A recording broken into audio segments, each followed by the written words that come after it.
Hello students, how are you. आशा करता हूँ आप सभी ठीक होंगे। आपका फिर से स्वागत है हमारे चैनल बेटर टुमारो विद उत्कर्ष में। जैसा कि आपको पता है, आपकी बोर्ड परीक्षा की तिथि निर्धारित कर दी गई है। इसके एग्जाम पैटर्न में कुछ बदलाव किए गए हैं। बदलाव कुछ इस प्रकार है कि शुरुआत में आपको बहुविकल्प की 30 प्रश्नों को हल करना पड़ेगा। तो ज़्यादा समय ना लेते हुए हम आप लोगों के बीच लाए गणित के कुछ 20 प्रश्न। किस प्रकार के शुरुआती 20 प्रश्न आएंगे आपके बहुविकल्पी। तो पहला प्रश्न कुछ इस प्रकार है, आपकी स्क्रीन के ऊपर ये रहा। 616 और 32 का HCF होगा। तो दो संख्याएं आपको दी गई है, 616 और 32। तो आप क्या करेंगे, 616 का फैक्टर करेंगे, 2 से काटेंगे तो 3 6, अब 1 में भाग जाएगा नहीं, 0 2 8 16। फिर आगे बढ़ते हैं, 2 से 30 काट दिए 15 बार, 2 चौकू 8, फिर 2 सत्ते 14, 2 सत्ते 14। उसके बाद 7 से भाग करेंगे, 7 एकम 7, 7 एकम 7। उसके बाद अगला भाग होगा 11 से। तो जैसा कि आपने देखा 616 के फैक्टर जो आपको मिले हैं 2 गुणे 2 गुणे 2 गुणे 7 गुणे 11। इसी प्रकार अगली संख्या जो आपको दी गई है 32, आप उसका फैक्टर करेंगे। 2 से 32 काट दिए 16 बार, फिर 2 से 16 काटे 8 बार, 2 से 8 काट दिए 4 बार, और 2 से 4 काट दिया 2 बार, और 2 से 2 कटे 1 बार। तो 32 का जो फैक्टर मिला है आपको, इसमें 2 मिले हैं, 1 2 3 4 5 बार। तो 1 2 3 4 और 5। तो हमसे पूछा गया है हाईएस्ट कॉमन फैक्टर HCF। तो जैसा कि आप देख पा रहे हैं, यहाँ पर 2 है, यहाँ पर भी 2 मिले, और 1 2 यहाँ पर मिला। तो यहाँ पर सिर्फ 2 2 का पेयर 3 बार मिला है, इनका HCF हो जाएगा 8। तो इस प्रकार से आपका विकल्प C सही होगा। तो दूसरा प्रश्न है, निम्न में से अपरमेय संख्या है। तो अपरमेय संख्या में पहला ऑप्शन दिया गया है √25। जैसा कि आप जानते हैं 25 होता है, 5 का वर्ग होता है, तो ये अपरमेय नहीं होगा। उसके बाद अगली संख्या है 5 - √3। तो जैसा कि आपको पता है 5 तो एक पूर्ण संख्या है, लेकिन √3 जो है वो किसी का वर्ग नहीं होता है। तो इस प्रकार से आपकी अपरमेय संख्या जो होगी 5 - √3, आपका ऑप्शन बी सही होगा। अगला प्रश्न है, रेखाएं a1x b1y + c1 = 0, a2x b2y + c2 = 0 का कोई हल नहीं होगा। कोई हल कब नहीं होता, जब रेखाएं समांतर होती है। समांतर रेखाओं की स्थिति क्या होती है कि a1/a2 = b1/b2 बराबर नहीं होना चाहिए c1/c2 के। इस स्थिति में क्या होता है, रेखाएं समांतर होती हैं और इनका कोई हल नहीं होता है। तो इसमें आपका ऑप्शन बी सही होगा। प्रश्न है, यदि समीकरण x² + kx + 7 = 0 के मूल बराबर हो तो k का मान होगा। समीकरण आपको दिया गया है x² - kx + 7 = 0 के मूल बराबर हो तो k का मान होगा। तो मूल बराबर होने की स्थिति में क्या होता है कि उत्तर का मान जो होता है b² - 4ac का मान जो है 0 प्राप्त होता है। तो जैसा कि हम देख पा रहे हैं, इसका गुणांक यहाँ पर 1 है, a = 1 हो जाएगा, v = k, और c की वैल्यू यहाँ पर हो जाएगी 7। तो ये मान हम यहाँ पर लगाएंगे, यहाँ पर लिखेंगे b² यानी k का स्क्वायर माइनस 4 इंटू a की वैल्यू आप देख पा रहे हैं 1 है, और c की वैल्यू है 7 = 0। k का स्क्वायर k² रहेगा, 4 7 28 हो जाएगा, ये बराबर 0। अब k² बराबर आप लिखेंगे -28 ऊपर जाएगा प्लस हो जाएगा, स्क्वायर काटने पे आपको प्राप्त होगा, यहाँ पर रूट लग जाएगा। अब 28 जो है उसको आप 4 × 7 लिख सकते हैं। तो 4 किसका वर्ग होता है, 2 का। तो k बराबर आ जाएगा 2√7, और रूट का जो मान होता है वो प्लस माइनस का होता है। इस प्रकार से यहाँ पर k का मान जो आपको प्राप्त होगा +/2√7। तो इसमें आपका ऑप्शन सी सही होगा। अगला प्रश्न है, सभी समरूप त्रिभुज होते हैं। तो ऑप्शन बताएगा समद्विबाहु त्रिभुज, समकोण त्रिभुज, सर्वांगसम त्रिभुज और समबाहु। तो समरूप त्रिभुज जो होते हैं, एक्यूलेटरल ट्रायंगल जो आपने पढ़ा होगा, समबाहु त्रिभुज। समबाहु त्रिभुज में क्या होता है कि तीनों भुजाएं समान होती हैं। हमने सपोज कर लिया कि ये एक त्रिभुज है ABC, ये समबाहु है, और इसकी प्रत्येक भुजा है 5 सेंटीमीटर, ये भी 5 सेंटीमीटर, तीनों भुजाएं इसकी 5 सेंटीमीटर है। इसी के समरूप एक और त्रिभुज हमने बनाया जिसमें भी तीनों भुजाएं समान हैं, इसका नाम दे दिया हमने PQR। इस स्थिति में हम देखेंगे, मान लीजिएगा इसकी भुजा 3 सेंटीमीटर है, ये भी 3 सेंटीमीटर है, और ये भी 3 सेंटीमीटर। अब भुजाएं समान हैं, जब भुजाएं समान होती हैं प्रत्येक कोण होता है 60 अंश का। इसमें प्रत्येक कोण 60 अंश का हो जाएगा, इस वाले त्रिभुज में भी प्रत्येक कोण 60 अंश का होगा। अब किसी भी आकृति के अगर कोण समान है तो वह आकृति समरूप होती है।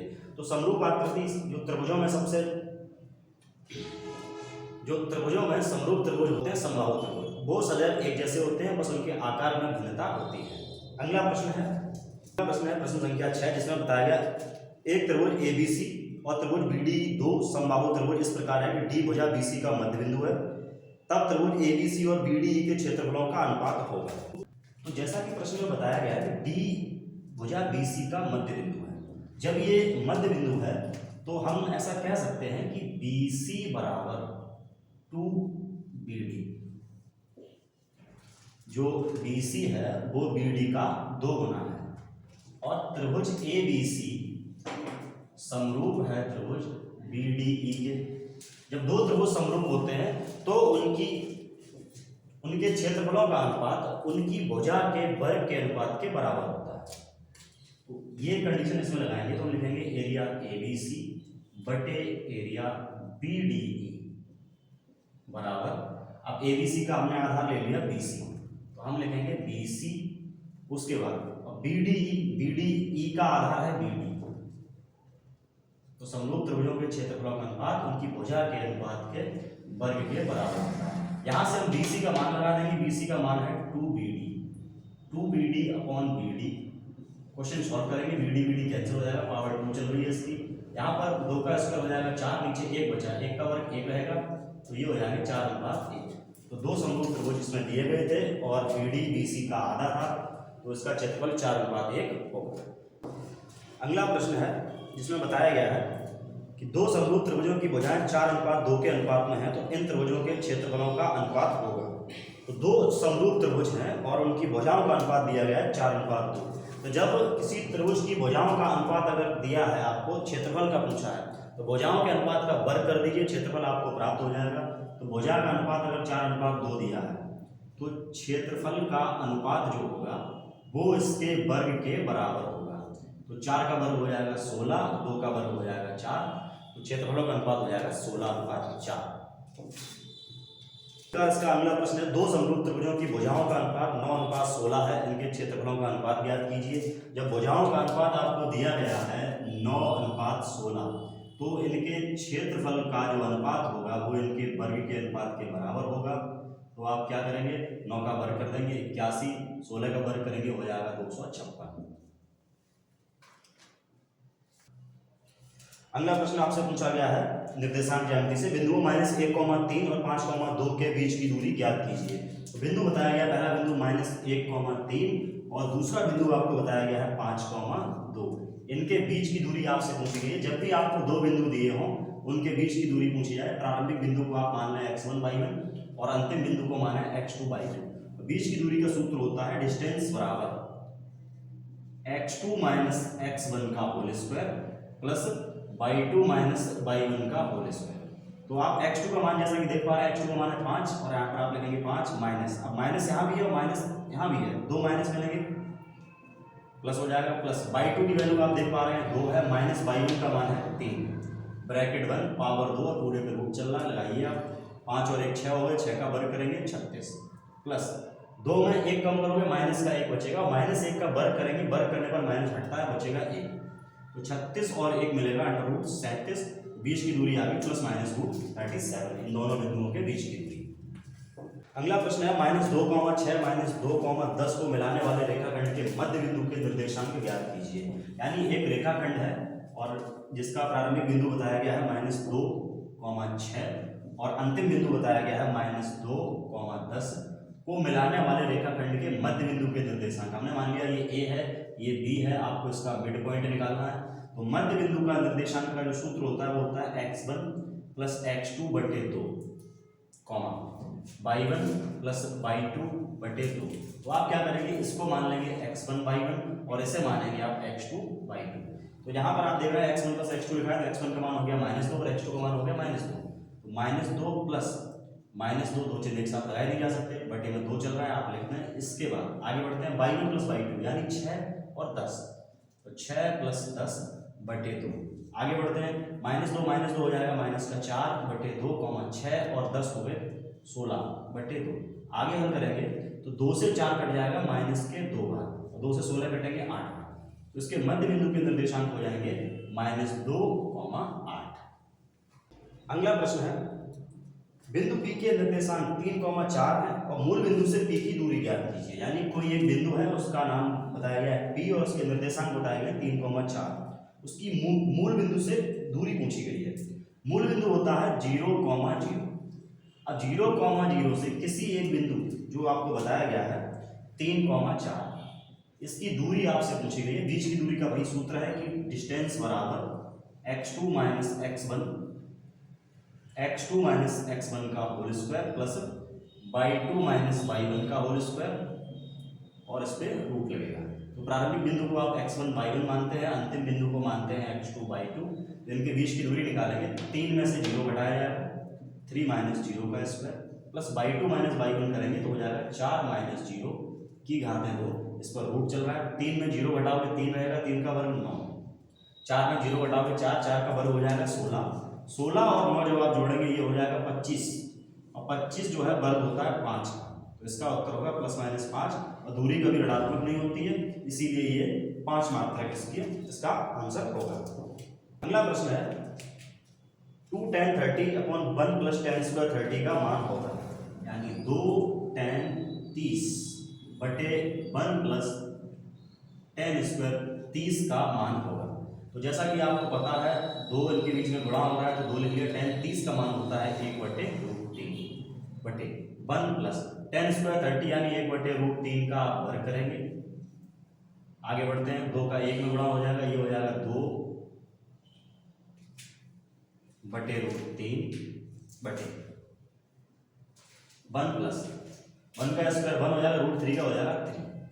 अब आगे जब आप इसे हल करेंगे तो 3 का 1 में गुणा करेंगे और उसमें 1 जोड़ देंगे, तो यहाँ से आपको प्राप्त हो जाएगा 2/√3 बटे 3 एकम 3 और 1 हो गए 4/3।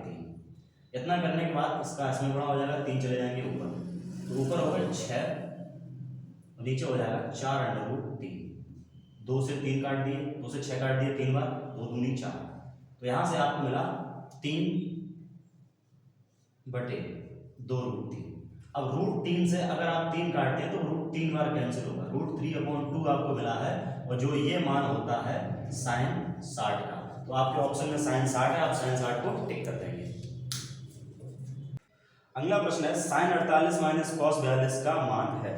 तो प्रश्न है sin 48 माइनस cos 42 का मान आपसे पूछा गया है। इसमें आप क्या करें, sin 48 को चेंज करें, 90 में कितना घटाया जाएगा 48 हो जाए, तो 90 में आप घटाना 42 माइनस cos 42 जैसा है वैसा ही बना रहने दीजिए। sin 90 माइनस 42 हो जाएगा cos 42, क्योंकि सूत्र होता है और sin 90 माइनस ए बराबर cos ए, यहाँ पर हो जाएगा cos 42। अब cos 42 में से cos 42 घटा दिया जाएगा, उत्तर प्राप्त हो जाएगा आपको 0। तो इसका ऑप्शन में जहाँ 0 हो वो सही है। अगला प्रश्न है जिसमें बताया गया tan a बराबर √3 और cos b बराबर √3/2, तो a प्लस b का मान ज्ञात कीजिए। तो आपको इसमें दिया गया है tan a बराबर √3 और cos b बराबर बताया गया है √3/2। तो सबसे पहले तो ये पता करेंगे कि tan की श्रेणी में √3 मान किसका होता है, वो मान होता है tan 60। अगर आप tan कंपेयर करेंगे तो एक ही वैल्यू यहाँ से मिलेगी आपको 60 डिग्री। उसी तरह दूसरा मान आपको दिया गया है cos b बराबर √3/2। तो हम ये पता करेंगे कि cos की श्रेणी में √3/2 मान किसका होता है, ये मान होता है cos 30 का। जब आप इसे कंपेयर करेंगे तो b बराबर आपको मिल जाएगा 30 डिग्री। लेकिन प्रश्न में आपसे पूछा गया है कि a प्लस b का मान क्या होगा। प्रश्न में आपसे पूछा है कि a प्लस b का मान क्या होगा। तो a का मान आपने निकाला 60, b का मान आया 30, 60 और 30 मिलाकर 90। आपके ऑप्शन में जहां 90 हो वो प्रश्न ऑप्शन आपका सही है। और 4/5 तो tan a का मान ज्ञात कीजिए। प्रश्न में आपसे कहा गया है कि sin a बराबर 4/5। तो हम क्या करेंगे, एक त्रिभुज की रचना करेंगे, यहाँ पर लिख देंगे a, इधर b, इधर c। साइन का सूत्र होता है लंब बटे कर्ण। तो जैसा कि आप देख पा रहे हैं लंब बटे कर्ण से अगर इसकी तुलना करते हैं, लंब हो जाएगा 4, कर्ण हो जाएगा 5। अब इसमें आधार नहीं है, आधार ज्ञात करने के लिए कर्ण के स्क्वायर में लंब का स्क्वायर घटा दें, आधार का स्क्वायर प्राप्त हो जाता है। तो 5 का वर्ग 25 हुआ, 4 का 16 हुआ, 25 में 16 कम करेंगे बचेगा 9, और 9 होता है 3 का वर्ग। तो हमको ये पता चलता है इसका आधार पाइथागोरस प्रमेय के अनुसार 3 प्राप्त होगा।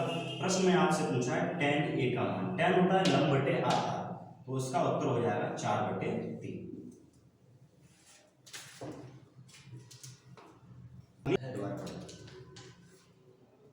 एक छड़ की लंबाई उसकी छाया से 1:3 है, सूर्य का उन्नयन कोण होगा। तो हम सपोज करते हैं कि ये एक छड़ है, अगर आप इसकी छाया देखेंगे तो छाया बनेगी नीचे।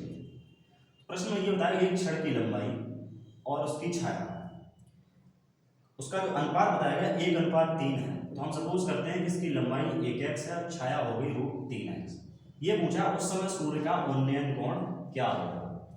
यहाँ से हम सपोज करेंगे, आप लिखेंगे tan थीटा बराबर लंब बटे आधार लिखेंगे, लंब का मान 1x है, आधार हो जाएगा √3x, x और x कैंसिल हो जाएगा।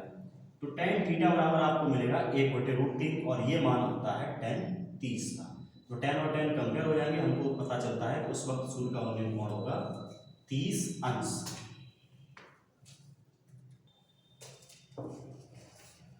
अगला प्रश्न है एक मीनार की जमीन पर छाया उसकी ऊंचाई के बराबर है, सूर्य का उन्नयन कोण ज्ञात कीजिए। तो जैसा कि आप देख रहे हैं ये एक मीनार हमने बनाई और इसकी छाया कहाँ बनेगी, जमीन पर। प्रश्न में ये कहा है कि मीनार की लंबाई और उसकी छाया दोनों बराबर है। तो हम सपोज करते हैं कि मीनार की लंबाई है x मीटर है और जमीन पर इसकी छाया है वो भी x मीटर बन रही है। अब पता ये करना है कि इसका सूर्य का उन्नयन कोण यहाँ पर कितने डिग्री बनेगा। तो कंडीशन वही है कि लंब बटे आधार सूत्र होता है tan का। तो आप अगर ये लिखते हैं कि tan थीटा बराबर लंब बटे आधार, लंब हो गया x, आधार भी x है, दोनों कट जाएंगे, बचेगा ये। यहाँ से प्राप्त होता है tan थीटा बराबर 1। अब tan वाली श्रेणी में हम देखेंगे एक मान किसका होता है, वो होता है tan 45 का। tan और tan कंपेयर कर दिए जाएंगे, थीटा बराबर आपको मिलेगा 45 डिग्री, थीटा आपको मिलेगा 45 डिग्री।